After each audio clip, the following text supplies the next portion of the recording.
What up, world? All right, end of the week. Want to check in on the NBA standings and the NBA as of so far.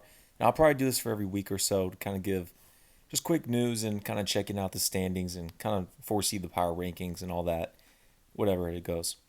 All right, so in the Eastern Conference, as of right now, the Philadelphia 76ers, pretty much for the last week or two and for now, have been pretty much around the one seed in the East.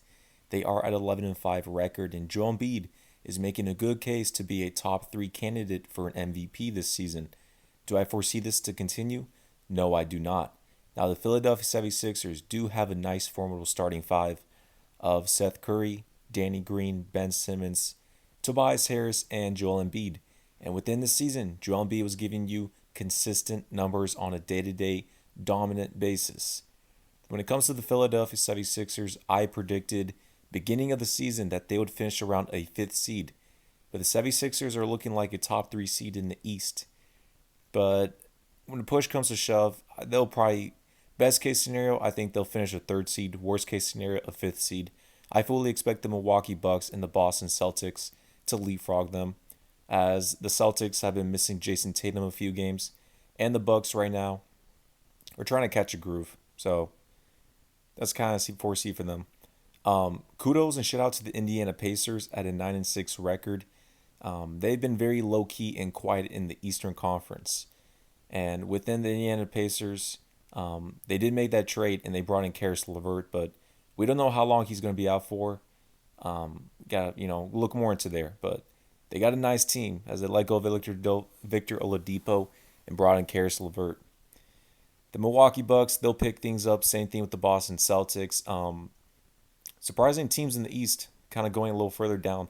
The Cleveland Cavaliers, they knocked out the Brooklyn Nets back-to-back games in that double overtime thriller when Colin Sexton pretty much dropped 42 points on Kyrie and the Nets.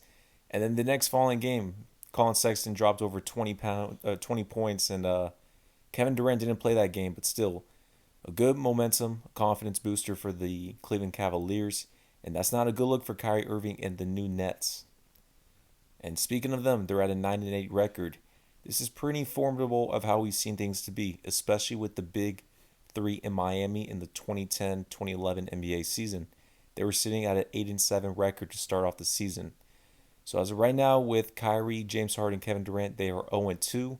They'll get things fixed. Actually, with all three of them, they're 0-1, as Kevin Durant missed the following game.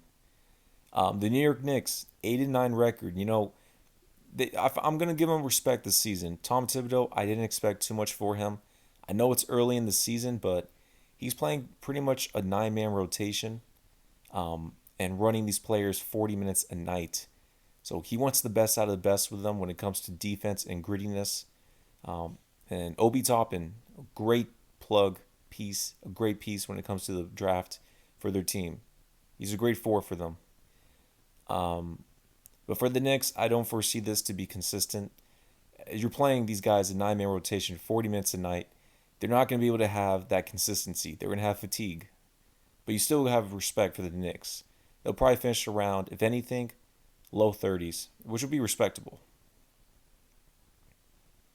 Actually, probably high 20s. It's a 72-game win season. Um, the Bulls, Zach LaVine's going to be an all-star. Nothing else besides from them. The Orlando Magic, Markel Fultz and Jonathan Isaac are out of the season, so I already expected the Magic not to make the playoffs anyway, so not too much of a shocker there. Two disappointments, and I even made a video about this. The Miami Heat and the Toronto Raptors, man. 6-8 and 6-9 record, that's not a good look. I mean, jeez. I fully expect both of those teams to make the playoffs, but the way things are trending, it's not a good motion. And the Miami Heat are probably scratching their heads over not making that James Harden trade now. And the Toronto Raptors, you lost both of your bigs in Ibaka and Marc Gasol, and you let go of Alex Len. They're in a bad situation right now. Pascal Siakam has to step it up more on an offensive level basis, which is not really his consistent game, but they're going to need more from him. Even though the Charlotte Hornets are 6-9, that's still a good record for them. If anything. I expect the Charlotte Hornets to be a fun team to watch. LaMelo Ball to win Rookie of the Year. And everything so far about them and LaMelo's been right on the money, what I've been saying. So even though they're 13 in the East, they're fine. Even if they don't make the playoffs, but you are around 2 games away from the 8 seed. So actually, you're 1 game away from the 8 seed. So they're fine where they're at right now. The Wizards have been a disappointment, especially with Russ. He's out 2 weeks, and they have a losing record with him, and pretty much a winning record without him. And the Pistons, they need to blow it up. So yeah, the Pistons are out of there.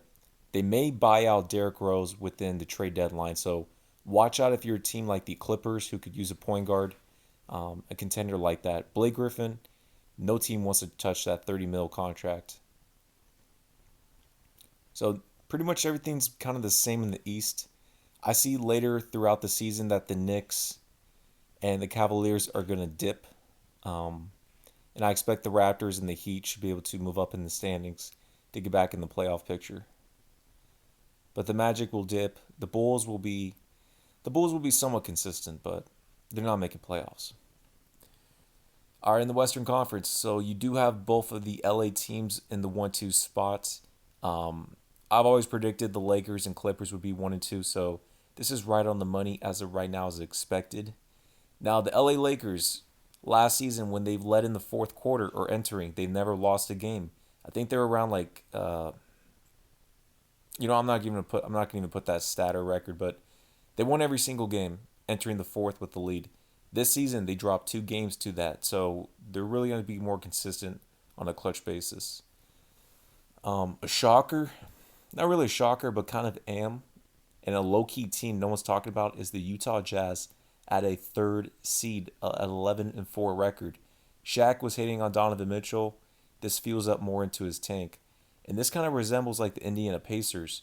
Very low key team, no media's talking about. Same thing with the Utah Jazz. So kudos to both of those teams. The Phoenix Suns are 8-6 record, right where they're supposed to be. They need to clutch it out more these games because they're kind of putting their foot off the gas, and they really need to be, at a top 3, top 4 seed, if anything. Portland Trailblazers, CJ McCollum is out. Same thing with Nurkic and Collins. So Damian Lillard, if he keeps this up, if he puts him to a top 3 seed in the West, which is possible, he'll have a great case for MVP. And the Grizzlies at a 7-6 record came out of nowhere when it came to it. Kudos to them. Kudos. Who we got here? The Dallas Mavericks and the Denver Nuggets started off uh, horrendously in the beginning of the season at a losing record, but now they're back in the playoff picture and they'll get things moving. And then the Warriors are going to be fighting for that playoff position. I've stated I expect the Warriors probably to finish around a 10th seed and miss the playoffs. They have the credentials to make it, but I don't know. The West is stacked, man. The West is stacked. Let's see here. Spurs 8-8. Man, the Spurs. I've always stated, man, the Spurs need to blow it up and rebuild. I don't know why Popovich is still coaching, and they still have DeMar DeRozan with Rudy Gay, with Patty Mills, with LaMarcus Aldridge, and those veterans. That makes no sense. They should have blown out that team, if anything, last season. But worst case scenario should have been this offseason. The Thunder, they got all these draft picks. They're at a 6-8 record. Pretty fun team to watch. Not really fun, but they're somewhat entertaining. They're doable. Kudos to them. Kings, no comment. Rockets, no comment. They're rebuilding, or quote unquote retooling. The Timberwolves, no comment. I've always said they need to blow up the cat experiment. The Pelicans at a 5-9 record, they got to pick it up. They got to pick it up. They got talent on their team, even though they're young. You do have Stan Van Gundy as a vet, as a coach. They're better than 5-9. They've lost a lot of close games. No, no, sir, no. So kind of overall with the West, I expect the Grizzlies probably going to dip. The Clippers and Lakers they're going to make the playoffs. The Jazz will, the Suns, the Blazers will, the Mavericks, and the Nuggets. And the Grizzlies, I do not expect to. So there's going to be one spot open. And since the Rockets are done with James Harden, they're out of that picture. It's either going to be the Warriors or the Pelicans that are going to fight for that 8 seed. It's probably most likely going to go to the Warriors. and the Pelicans won't make it. So that may be the case, most likely. Most likely. But as of right now, things are kind of standard as expected. Um, I fully expect the Mavericks and the Nuggets next week. They'll be more in that um, fifth and sixth spot, and they'll kind of climb up the ladder. The Jazz will somewhat stay consistent. They're most likely going to finish with the fourth or fifth seed at the end of the season. The Suns should really, really go towards that third seed. And if you're the Blazers with Dame Lillard, stay up there as well. But yeah, not too much on this. Kind of consistent, but wanted it off there.